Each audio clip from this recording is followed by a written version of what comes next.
Assalamualaikum warahmatullahi wabarakatuh. Perkenalkan, saya Amrina Rosada dengan NIM 11221006. Pada kesempatan ini saya akan menjelaskan UAS sistem terdistribusi, yaitu blok agregator multi-service, yang mana sebagai awalan saya akan menjelaskan arsitektur dan alasan pemilihan desainnya. Jadi sistem ini tuh berjalan di dalam satu jaringan Docker Compose yang kalau dilihat di gambar pada sisi kiri itu adalah host atau local host, yaitu tempat untuk menjalankan CURL atau tools untuk mengakses endpoint HTTP. Nah, dari host ini akan memanggil endpoint post/publish dan publish/batch untuk mengirimkan event, serta endpoint get/events dan get/stats untuk membaca log dan metrik. Nah, jadi dalam jaringan Compose ini ada beberapa service yang dipisahkan sesuai tugasnya. Yang pertama ada service publisher, yaitu event generator yang akan otomatis mengirimkan event ke agregator melalui endpoint post/publish atau publish/batch. Kemudian pusat arsitekturnya itu ada di agregator API yang dibangun dengan Fast API. Service ini akan menerima request dari host dan dari publisher, yang dimana setiap event yang masuk itu tidak akan langsung disimpan ke database, tetapi akan dimasukkan dulu ke broker Redis. Nah, di diagram ini ditunjukkan dengan panah in-queue event dari agregator API ke Redis dan panah pull event dari Redis ke worker. Pola ini dipilih supaya proses penerimaan HTTP itu tetap ringan, sementara pekerjaan yang lebih berat itu akan dikerjakan oleh worker di belakang. Jadi event yang sudah ada di dalam Redis itu akan diproses oleh agregator consumer, yaitu worker internal yang berjalan sebagai service terpisah di dalam Compose. Nah, consumer ini akan mengambil event dari antrian, lalu berinteraksi dengan storage Postgre. Di sini ada 3 langkah utama. Yang pertama itu consumer menjalankan perintah insert ke tabel proses event dengan klausa on conflict dengan atribut topik dan event ID untuk menandai event sebagai sudah diproses dan menerapkan deduplikasi. Nah, yang kedua itu jika event tersebut benar-benar baru, maka worker akan menyisipkan data ke tabel events. Dan yang terakhir, ketiga, yaitu worker memperbarui tabel stats untuk menghitung jumlah event yang diterima dan jumlah duplikat. Selanjutnya, service terakhir adalah storage, yaitu Postgre yang menyimpan semua data events melalui tabel proses events dan stats. Nah, di diagram itu tampak bahwa agregator API juga bisa langsung membaca dari Postgre untuk melayani endpoint get events dan get stats. Dengan cara ini, maka jalur tulis yang melewati Redis dan worker itu bisa mendukung konkurensi dan independensi. Sedangkan jika yang melalui jalur baca langsung ke database, itu akan menghasilkan respon yang cepat dan lebih konsisten. Jadi alasan pemilihan desain seperti ini adalah mengapa service-nya dipisahkan, karena agar tugasnya itu terpisah. Dan seperti misalnya publisher itu agar lebih fokus untuk menghasilkan event saja, kemudian agregator agar lebih fokus untuk menerima dan memproses, sedangkan yang service storage-nya itu lebih fokus ke menangani penyimpanan. Nah, yang kedua adalah alasan skalabilitas. Jadi service yang paling berat itu adalah consumer. Ini akan bisa diperbanyak instansinya tanpa mempengaruhi service yang lainnya. Kemudian yang ketiga adalah keandalan. Nah, penggunaan broker dan tabel dedup akan membuat sistem itu lebih tahan terhadap duplikasi dan retry. Sementara database persisten dengan volume Docker ini dapat memastikan data itu tidak akan hilang ketika kontainer dimatikan atau dijalankan ulang. Berikutnya adalah proses build image dan menjalankan seluruh service dengan Docker Compose. Pertama, dilakukan build image untuk service agregator dan publisher sesuai Docker file yang sudah disiapkan. Setelah proses build selesai, semua service dijalankan bersama dengan perintah Docker Compose up min. Nah, dengan Compose, ketiga service otomatis berada dalam satu jaringan internal yang sama, lengkap dengan konfigurasi port, environment, variabel, dan volume untuk database. Pendekatan ini memudahkan proses setup dan memastikan lingkungan pengujian konsisten dengan lingkungan deployment. Selanjutnya, pada tahap ini akan ditunjukkan pengujian idempotensi dan deduplication melalui endpoint post/publish. Nah, sistem ini akan mengirimkan satu event dengan kombinasi topik dan event ID tertentu sebagai contoh demo.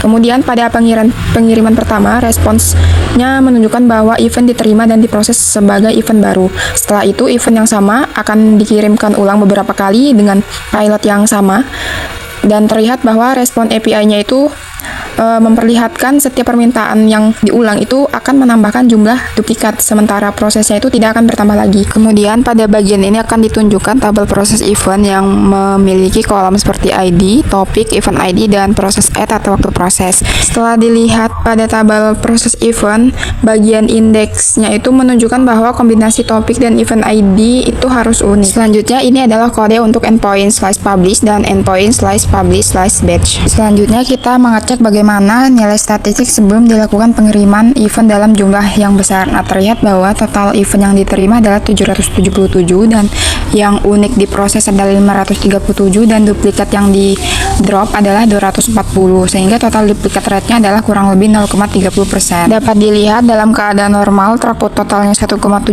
dan throughput uniknya adalah 1,21. Selanjutnya dicoba untuk mengirimkan event dalam beban yang sangat besar, yaitu lebih dari 20.000 dengan menggunakan K6 tanpa mematikan publisher yang berjalan di latar belakang. Kemudian kita coba juga untuk melihat statusnya melalui endpoint, dan ini adalah hasilnya. Dan kita juga coba untuk mengecek endpoint eventnya, get event, dan ini adalah hasilnya. Kemudian pada skenario ini publisher dan K6 mengirimkan banyak event secara paralel, sehingga banyak sekali request yang masuk dan beberapa worker agregator itu aktifnya juga bersamaan. Salah satu event yang diuji adalah payment.process dengan event ID tertentu yang sengaja dikirim berulang-ulang untuk menguji idempotensi dan dedupe. Nah, setelah uji beban selesai, ketika diperiksa tabel events di Postgre, query untuk kombinasi topik dan event ID tersebut itu hanya menemukan satu baris, dan query agregasi untuk mencari topik dan event ID ganda itu tidak mengembalikan baris apapun.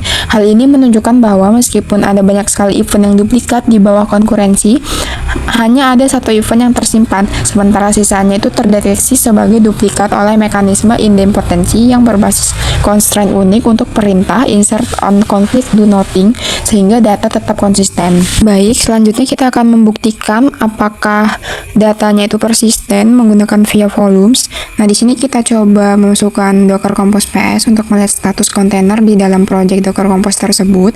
Terlihat ada 4 kontainer yang aktif. Nah, ketika kita berhentikan dengan Docker Compose stop, kemudian kita juga hapus dengan Docker Compose RM. Dan untuk hasilnya kita juga coba untuk menjalankan kembali kontainernya menggunakan Docker Compose admin D, dan hasil yang diberikan adalah seperti ini. Dia akan menjalankan ulang, dan ketika dicek untuk statusnya itu tetap akan mendapatkan event yang terakhir kali sebelum dihapus, sehingga data yang sebelum dihapus itu masih tetap tersimpan kayak gini. Bisa dilihat ini ketika dicek statistik dan get eventsnya seperti ini. Kemudian kalau ini ketika kita cek melalui endpoint di Swagger-nya itu seperti ini, dan ini adalah hasilnya ketika di execute masih dapat menampilkan data yang sebelumnya itu masih kebaca. Nah, selanjutnya untuk keamanan jaringan lokal, ketika kita cek di dockercompose.yml-nya, di sini hanya agregator yang mempublish port ke host 8080 dan tidak ada koneksi ke database cloud atau API pihak ketiga, serta K6 itu jika dipakai hanya sebagai tools lokal untuk pengujian beban, bukan dependensi dari sistemnya itu sendiri. Nah, ini untuk logs-nya, ketika kita cek melalui Docker Compose logs Meetup aggregator, maka akan menampilkan logs dari publisher-nya untuk mengirimkan event-nya itu seperti ini.